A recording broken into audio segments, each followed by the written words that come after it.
à tous les membres de Casting.fr, nous avons la grande chance aujourd'hui de recevoir Baptiste Le Caplin. Bonjour, salut, ça va?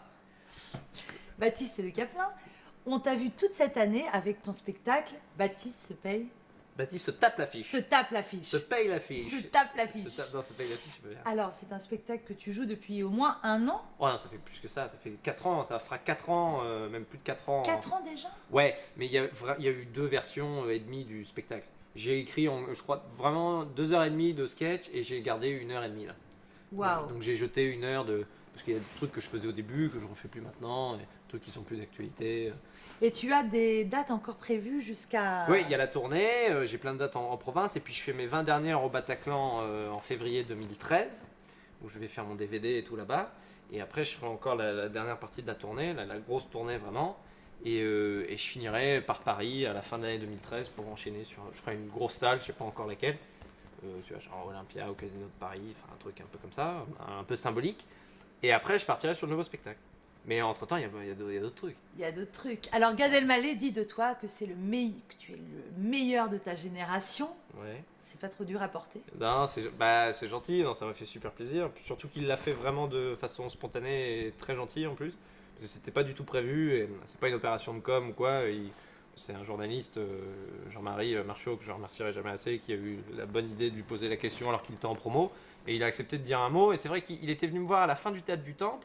Il avait vachement aimé et on en avait parlé un peu à la fin. Et bon, moi j'étais vraiment. Enfin, voilà, je me suis chié dessus, hein, pardon. Mais non, mais à 15h, on m'appelle, on me dit Gad, il vient de voir à 21h30. Je fais ah, d'accord, ok. Ah ouais, merde. Donc c'est juste. Puis j'ai vu tout l'entourage complètement paniqué, quoi. Mon manager, qui est quelqu'un de très froid, de très froid, qui est très. Ouais, il est très cool, machin, il était comme ça. Il tremblait. Parce qu'il savait que ça comptait beaucoup pour moi. Et puis, c'est vrai que si j'avais pas été bon ce soir-là, je m'en serais voulu très longtemps. Oui, parce que je crois que c'était un peu un idole Oui, pour oui, toi. Bah, c'est une de mes idoles. Oui, c'est lui qui m'a donné envie d'écrire. Ah ouais. Je l'ai vu à Montréal faire le sketch du blond. Et puis, j'avais vu tous ses spectacles avant. C'est quelqu'un que j'adorais. Je regardais dans toutes les émissions qu'il faisait, le Burger Quiz. Je l'adorais tout le temps. Alors, raconte-nous justement tes débuts. Je crois que tu viens de Normandie. Ouais. Parce que ça a été quand même très rapide tout ça. Quand est-ce que tu arrives à Paris? Je suis arrivé à Paris en 2007.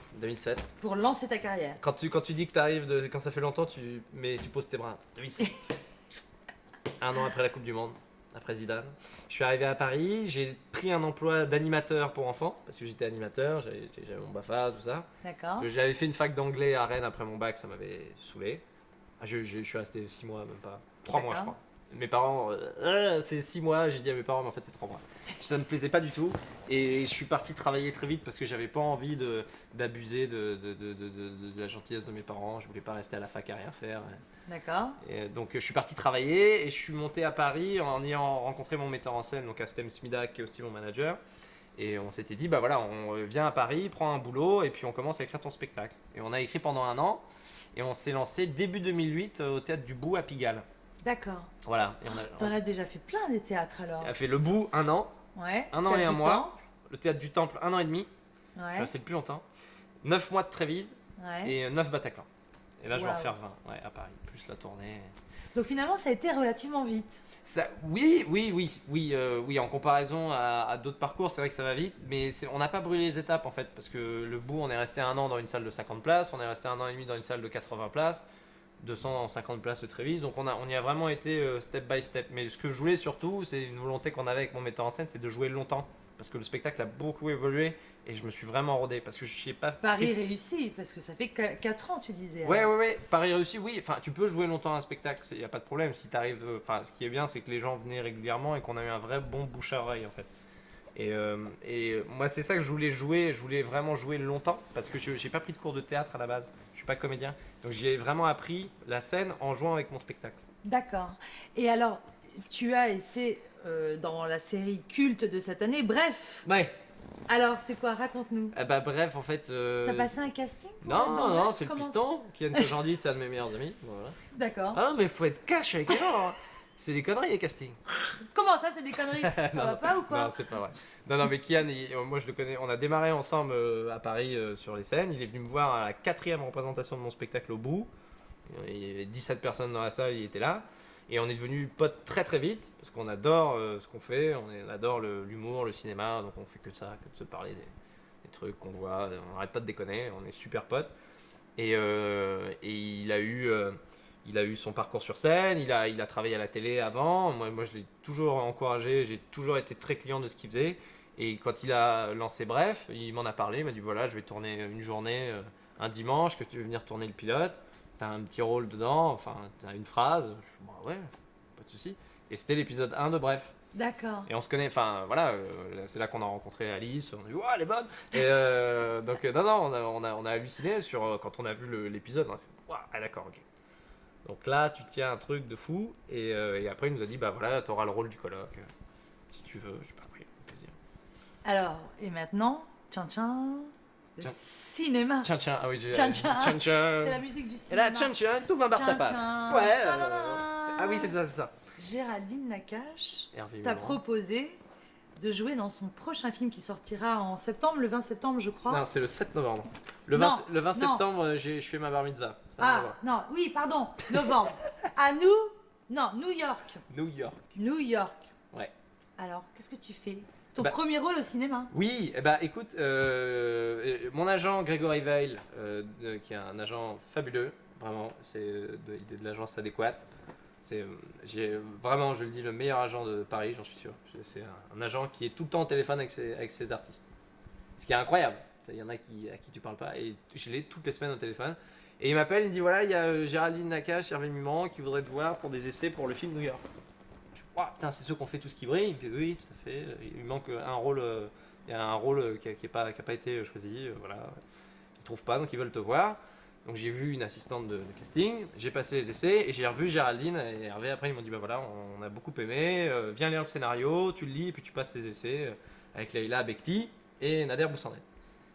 Donc là je me suis chié dessus. Bah non mais j'ai tourné avec Leïla Bekti quoi. Et Nader Boussandel, j'adore ce qu'il fait, c'est un comédien qui me fait hurler de rire, je l'avais découvert chez Edouard Baird. Et je me suis retrouvé avec ces deux personnes à jouer avec Hervé et Géraldine et ils m'ont dit bah ok bah c'est bon, tu viens avec nous à New York. Wow. Et je suis parti 3 mois à New York. Waouh. Ouais, c'est un truc de fou. Ouais. Et quel est ton rôle? J'ai un des 3 rôles principaux, on va dire. Enfin, on est 5. C'est un film, vraiment un film de bande. C'est vraiment, on est des amis d'enfance, on se connaît depuis toujours. Et en fait, on est Nader, Manu Payet et moi. On habite à Nanterre et on part à New York rejoindre Leïla Bekti et Géraldine Nakache qui vivent là-bas depuis 2 ans. Elles ont pris un boulot chacun a son parcours professionnel là-bas. Et nous, on va passer une semaine avec elles. On va fêter l'anniversaire de Leïla. Et c'est vraiment une comédie c'est une comédie et c'est un film sur l'amitié, sur les choix que tu dois faire à l'âge de 30 ans, tu sais, où tu quittes l'insouciance et il faut vraiment prendre des vraies responsabilités, avoir des vrais choix. Et c'est des gens qui ont un peu peur, tu vois, de l'avenir. Et c'est un film qui est très riche, qui est très dense parce que chacun a une histoire chacun a des liens bien particuliers avec d'autres. Moi, je suis très proche de Leïla dans le film. Et c'est un film très émouvant, qui est très chargé, vraiment. Et c'était. Donc là, tu as dû passer des essais. C'était une des premières fois où tu passais des castings ou tu as déjà passé des castings? J'avais fait un casting pour le film Radio Stars. Ouais. Et c'est la directrice de casting de Radio Stars qui était sur New York qui a dit ah, je l'avais vu sur Radio Stars, il était pas mal, essaye-le sur New York. Donc si vous ratez un casting pour un film, c'est pas grave parce que ça vous amène d'autres trucs. Et les 2 rôles que j'ai eus, c'est ça. Mais C'est un casting raté. Ah ouais, mais je garde ton nom. Tu dis ouais, il dit ça pour se foutre de ma gueule. Et en fait, il dit non, mais je t'ai bien aimé dans le truc, bien. Et il me C'est semble. pour ça qu'il faut faire tous les castings à fond en fait. Eh oui. Et dis-moi, il me semble que tu vas bientôt jouer un autre film Ouais. qui s'appelle Grand garçon. et qui est réalisé par Benoît. Pétré et écrit par Benoît Pétré et Stéphane Fuenquinos. Donc Stéphane là, Fuenquinos, grand directeur de casting, qui a coécrit et co-réalisé La Délicatesse. Et Benoît Pétré, il a fait Thelma, Louise et Chantal. Et en fait, c'est à la fin de New York, le producteur du film, Farid Lawassa, produit Grand Garçon. Il m'a dit j'aimerais beaucoup te faire lire un truc. Je pense que j'ai pas le rôle principal.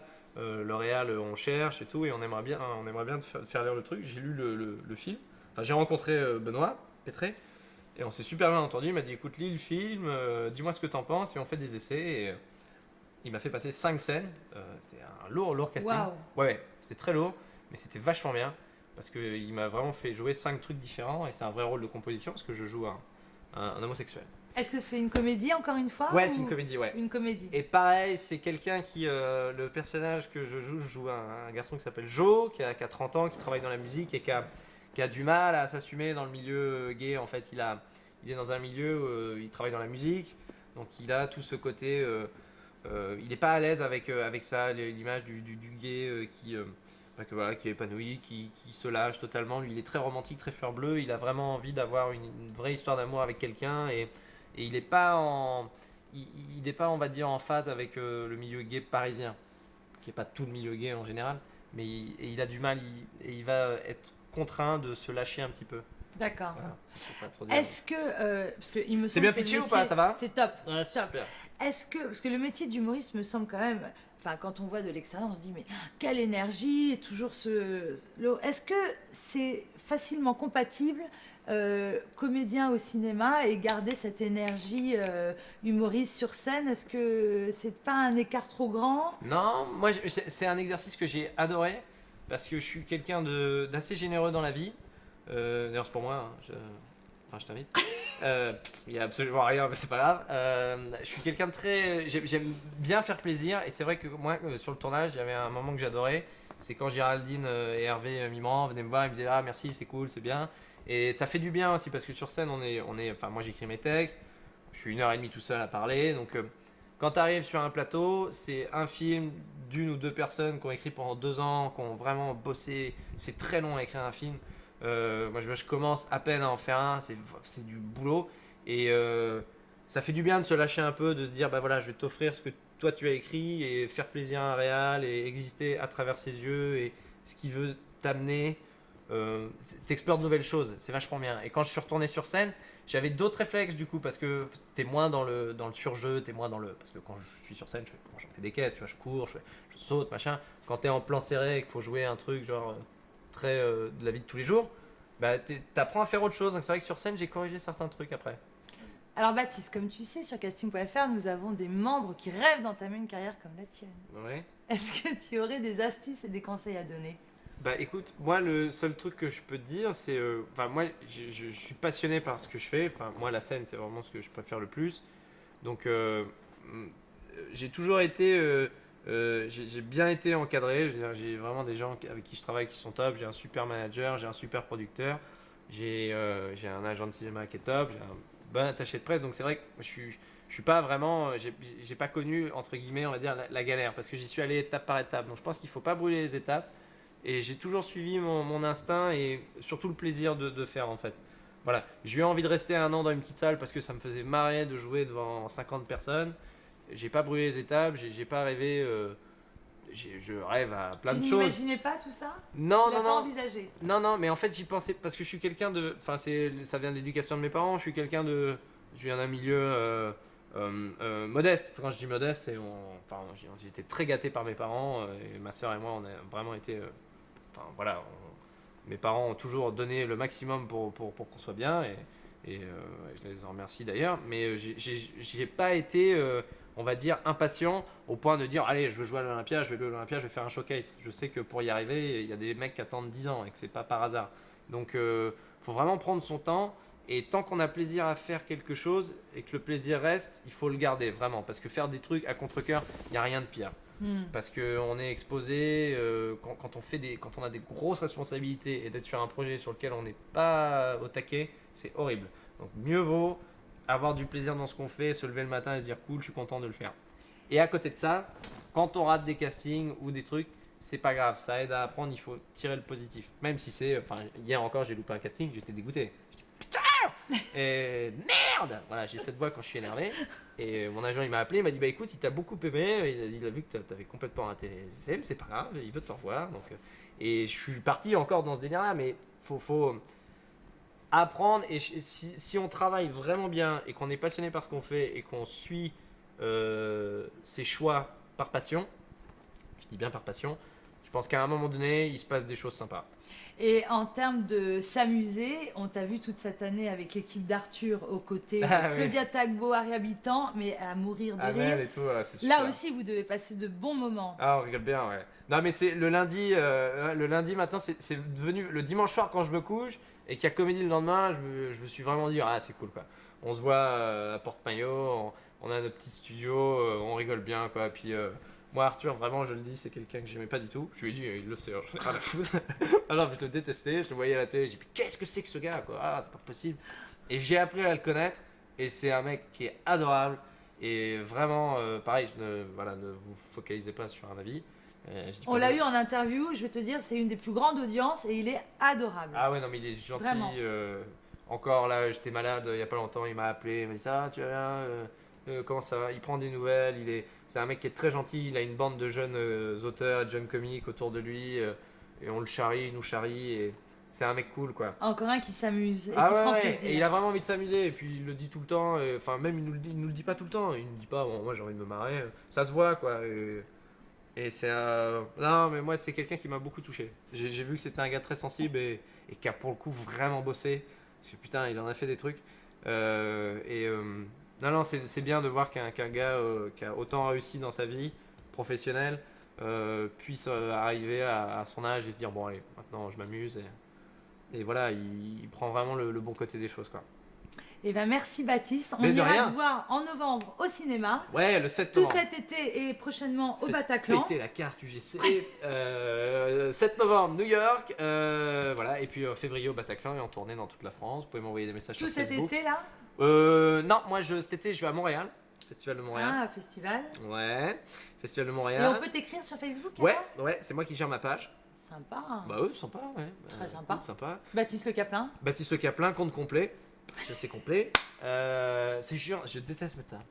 Mais non, mais c'est comme quand Et t'as un alors, si c'est spectacle. complet, comment on fait? Bah, non, mais on peut quand même envoyer des messages. Ah, on peut pas être mais amis pas avec- sur ton mur. Si, ah non, peut-être pas sur le mur. Non, mais il y a une page fan, vous faites j'aime et voilà. Il y a Twitter et puis il y a MySpace, parce que j'y crois encore. MySpace. Non, c'est pas vrai, c'est pas vrai. Complètement laissé tomber cette merde. Justin Timberlake a racheté MySpace, vous savez? C'est pas Ouais, vrai. il a racheté des parts, ouais. Non, mais en plus, on a des scoops avec Baptiste Le Pas un Caplin. C'est scoop, énorme. faut lire Libération. Quoi. Tu lis Libé? Non, c'est pas vrai, c'est une connerie. Non, Bon, mais ok. En tout cas, sur la rubrique actualité de casting.fr aussi. Oui, parce que t'es Hein avec moi. Oui, mais je suis le site, on a fait plusieurs interviews, c'est un bonheur. Bah oui. De là, Merci Baptiste. Mais de rien, j'ai pas fini ma phrase, mais c'est cool. À bientôt. À bientôt, au revoir.